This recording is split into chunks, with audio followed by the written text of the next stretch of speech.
You ever get talked into something you know you shouldn't do? And no, I don't mean wearing spandex bike shorts. It was one of the first times I had to make the decision between right and wrong. It involved a girl. It was in middle school. But to tell you how I got here, I have to tell you about something really important.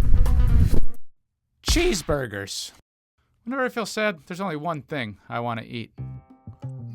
Grandma, these are so good. Of course they are. I'm your grandmother. Don't get ahead of yourself here. It could use another patty. This burger's a lot like the Babysitter videos. Even though it's a good burger, I kind of want to rewind time and add some more content. If episode 5 was the bacon and episode 6 was the bun, this episode you're watching right now goes right in the middle. So let's rewind time and make this good burger great. Ugh, why are you at my house? Because I'm hungry? Thank God. I thought it was because you loved me. There were tons of reasons to go to my grandma's house, but this time, it was because of a fight. Back in episode 5, the bacon, this dude Daryl had bullied me out of $220. I was set to let it go, but my girlfriend was not having it. She roughed him up a little, got me to ruin his chances at winning student council, and was basically relentless in her mission to ruin him. It all made me a little uncomfortable, but after all that, I came home to this. We need to talk. If a girl ever says that to you, you do the right thing. You give her a hug, and you run like hell. Run! I didn't run. I heard you did some shady things to beat Daryl for student council. Yeah. Isn't that what you wanted? I am remembering this. Probably so much darker than it was. But I was in the 7th grade. I'd never had confrontation with a girl before. I was just freaking out, worried I went too far, getting back at Daryl. But then she says... Actually, I thought it was kind of... hot. What? Seeing you take charge, get revenge. It's kind of hot. What do you want to do next? Watch Lion King and make out? I will never watch that movie the same way again. And it was starting to feel like that's all we ever did. It's like, didn't she want to know me? If Daryl hasn't given you your money back, we have to make him pay. Make it even worse. Didn't we already do enough? I mean, he already feels like a loser. I know what that feels like, and it hurts. Don't say that. You're not a loser. Just wait till you start high school with me. Come on. It'll be fun, I promise. Okay, I'm in. Perfect. And that's exactly how I wound up on this bike, pedaling straight for Daryl's family restaurant, Pete's Bar and Grill Room. She had this plan, which was really sketchy, and I was not a fan of. I was scared, confused, a little disappointed. This was the kind of stuff I had to do to fit in high school. I didn't like it. The only thing I knew for sure, I wanted a cheeseburger. I didn't do it. I didn't go to Pete's. My favorite grandson. What are you hiding from this time? Murderers? Oh. You want a burger? She was the best.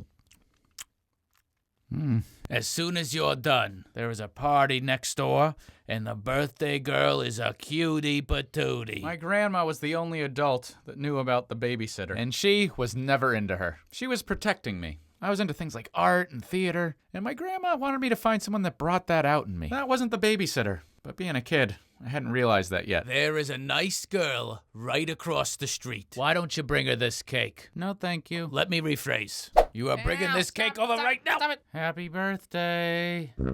I know I come off as outgoing, but at parties I'm always like, there is too many people talking. So I get really quiet. And at this party, I was just sitting alone at a table, sulking. I had blown off the babysitter, and I was kind of worried about what was going to happen. Would it get worse when we were in high school together? Hey, you brought this cake.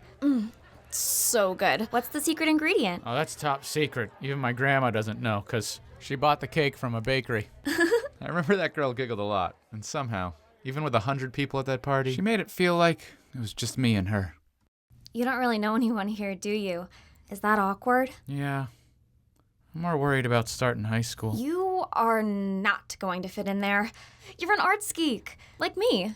What? And the more I talked to her, the more I realized we had stuff in common. It wasn't like at school where everyone was a jock or with the babysitter. No, the only thing we had in common was that we liked the Lion King. My grandma was right.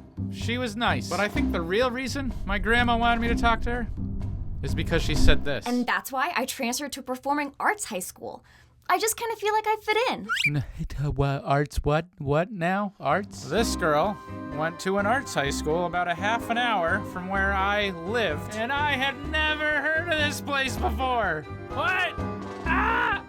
Excuse me? So she told you about the art school, did she? Yeah. Did you know she went there? I was so excited to go to this school, but at the same time, it really would have put more distance between me and the babysitter. You know, when I was your age. Well, you were never my age. You're old. Ow! When I was your age, there was this boy who was right for me, but the timing wasn't right. And if the timing isn't right, the whole thing isn't right. I can't tell you what to do, but follow your heart. 'Cause your head sure as hell ain't right. At some point after that party, the babysitter found me. I know you've been hiding from me, and you were right to do that. Me forcing you to do something like that, it's not nice, and I'm sorry. Hear me out. I loved that girl, but I did not want to hear that. If she was just furious, it would have made this decision so much easier. But as it stood now, I had to choose between a cool girlfriend or a cool school. I wonder what it's gonna land on! I can't end it on a cliffhanger every time. The art school, it's one of the reasons we broke up. Now, this isn't the last episode of the series. Still gotta add french fries next to that burger. But over the next couple months, I'd say my first I love you. We'd run away from home. We'd have our biggest fight. And the whole time, I'd have this secret, this girl that told me about art school. I loved that babysitter. But by the summer after 8th grade, I killed her. No, oh my God, no, I didn't do that. She's a good person. It ended amicably. Oh my God. She's dead to me now, but she's nice. Oh man, am I really ending this on a dead thing? Thanks to Huion for sponsoring this video and hooking us up with so many awesome tablets. We've got links to some of my favorite products of theirs down in the description. And if you're wondering how our first show in Fargo went, we've got a vlog tune coming out about it next week. We're gonna be adding some shows in Denver and Massachusetts real soon. I'm ItsAlexClark, and I'll see you somewhere, okay?